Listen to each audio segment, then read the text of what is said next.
What's up, YouTube? So a friend of mine this morning sent me a video clip to one of the governing body members talking about how Jehovah's Witnesses can now speak to disfellowshipped people.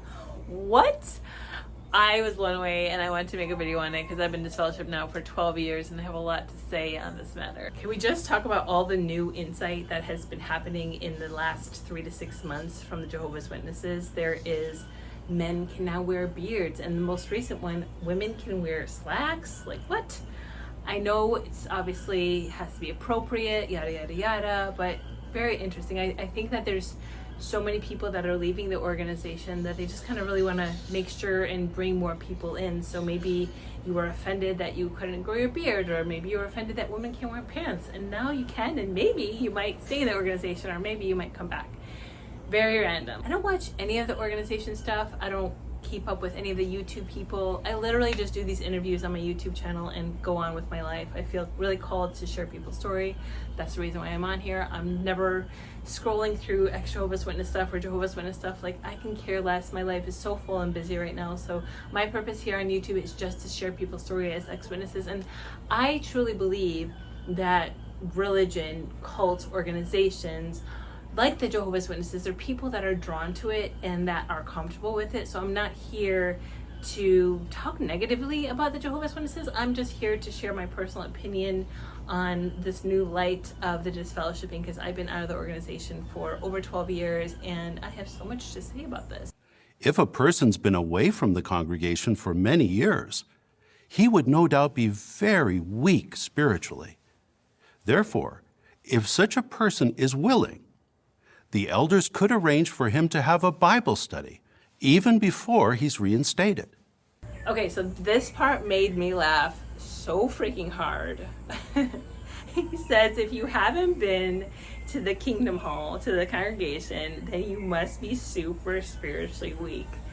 I laughed probably for a solid 3 minutes when I heard that, and I'm still chuckling right now because it's hilarious. So my journey of leaving the organization, getting disfellowshipped originally in 2011, December 2011, and then trying to get back into the religion because obviously I miss my family, my friends, and then finding my way to where I am now has been quite a journey. And in these 12 years, I have found my own version of spirituality and my connection to a higher power, God, the universe, the divine, whatever you want to call it.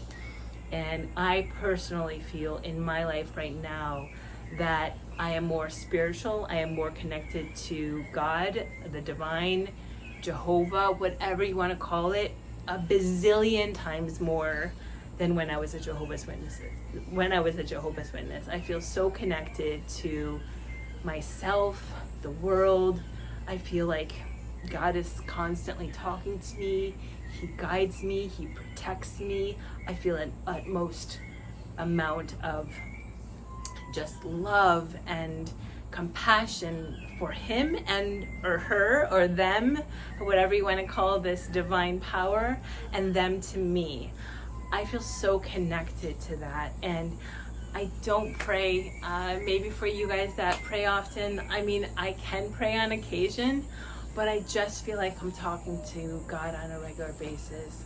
It's just, it runs through my blood. This is where I am spiritually. So when this guy on the platform, I don't even know this governing body's name, but when he said that people that are disfellowshipped are spiritually weak, I can attest to you that my spirituality is through the roof. Now, there's a difference between spirituality and religious conformity and religious beliefs and religious indoctrination. All this is not, in my opinion, does not equal a connection to the divine or God. It equals religion. Religion for me equals fear, set of rules for man to follow, and more fear, indoctrination, and not thinking for yourself. So this is kind of a breakdown of what religion means to me.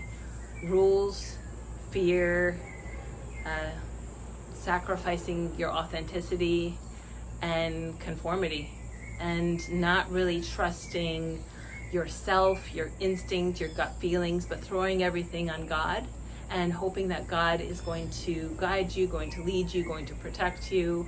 And absolutely, God is going to do all of those things, in my opinion, yes. But you also have to think for yourself. You also have to trust in yourself, trust your gut instinct, which is definitely not a process that we were taught as witnesses. It's a challenge, and it's a process of learning what trusting yourself even looks like, because I know that's very challenging. And until you can trust yourself, you're going to have a really hard time connecting and trusting with other people too, which is a whole nother conversation. What if a disfellowshipped person comes to a congregation meeting?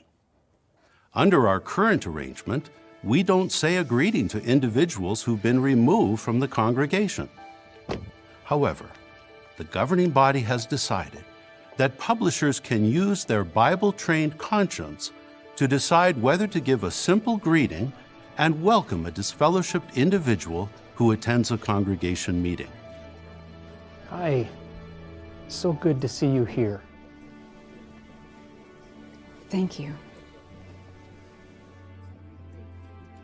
While we wouldn't have an extended conversation or socialize with such a person, we do not need to ignore him.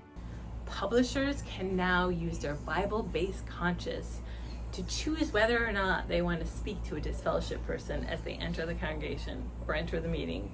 Like, what?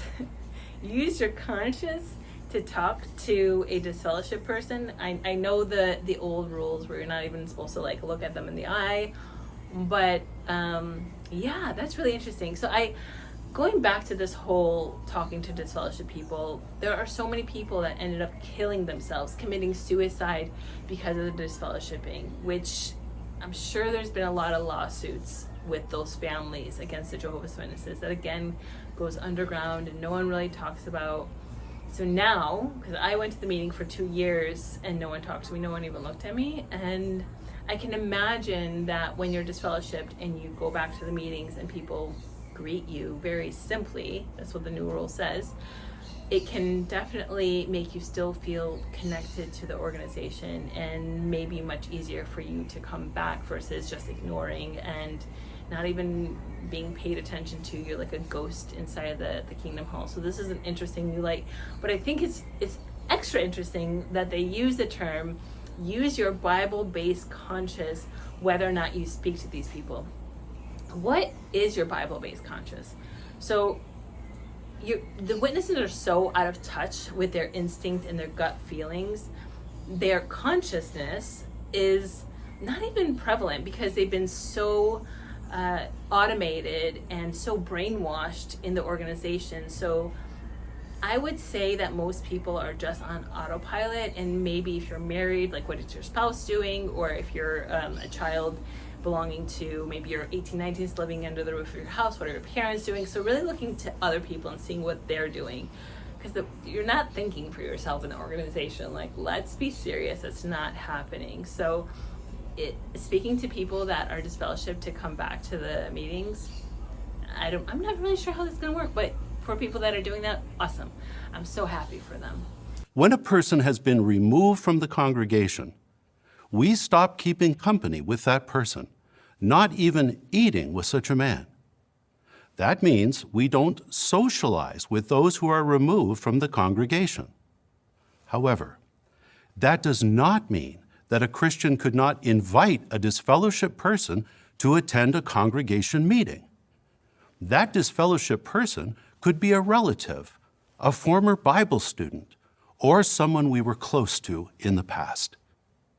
How appropriate this adjustment is at this time, as we're preparing for the most important meeting of the year, the memorial. Now the witnesses can call a disfellowshipped person a relative and invite them to a meeting or the memorial, which is coming up, I think, in like 2 weeks, or a convention. And that's really interesting. This is new light. So I had a client yesterday who's an ex-witness ask me what I would do if my mother or one of my relatives who's still in the organization call me and invite me to the memorial. Well, first of all, I'm currently living in Costa Rica, so that's, I mean, there's Kingdom Halls around here, but it's a whole different story. But what would I do? I would say thank you so much for the invitation. I would say thank you so much for connecting with me. I would welcome them with open arms. I think about you all the time. I hope you're happy. I hope you're healthy. But then I would also say that I'm doing amazing and that my life is so full and so beautiful, and I feel more connected to Jehovah today more than I ever did in the organization. But I want to thank them again for extending a hand to me and to invite me. So I'm not pushing them away, but I'm also stating my boundaries, that I'm really happy and I'm doing really great outside of the organization. And I would end the conversation with, I hope you're healthy and happy, and I hope that the religion is giving you what you want and what you need, and take care. I mean, there's not really a conversation around that conversation, if you get what I mean. I would just make sure to tell them how happy and content I am without bashing the organization or saying anything negative around the organization, because I think it would hurt them the most and irk them the most to know that I am calm, I'm centered, I'm happy, I have no aggression, I have no anger, I have no animosity toward the organization, because the organization makes people that are outside of the organization and talk about the ex-witness world like me, they make us feel like demons and like really aggressive. And sure, there's lots of people like that outside of the organization, but as I said in the beginning of this video, I feel like organizations, religions like the Jehovah's Witnesses, there's people that are meant to be in those religions because they don't want to think for themselves. They want a set of rules to follow. They want a set of a moral guidebook. They need that in order to live their life. They don't like to think for themselves. I want to wrap this video up by saying I'm kind of impressed by the Jehovah's Witnesses because they have broadened and opened their horizons as far as letting people back in. So kudos to them. They really know how to keep cult members locked in and manipulated and brainwashed and on autopilot and not thinking for themselves. And I'm sure these new rules are going to bring people back into the organization. And like I said, there are people out there that the religion serves them, and that's great. I'm so happy for them. My mom being one of them, and I'm so happy that she's part of the religion because she seems to be doing okay. So awesome. I'm not here to bash the religion. I'm not here to say anything negative about the religion or any other religion or organization or cult like the Witnesses. Like I said, it serves them great as long as they don't try to push it on me, because again, I have a boundary set up and I'm doing freaking great. So I'm just over here living my best life, and that's all. I hope you enjoyed this video. I hope it made sense, and I will talk to you guys later. Bye.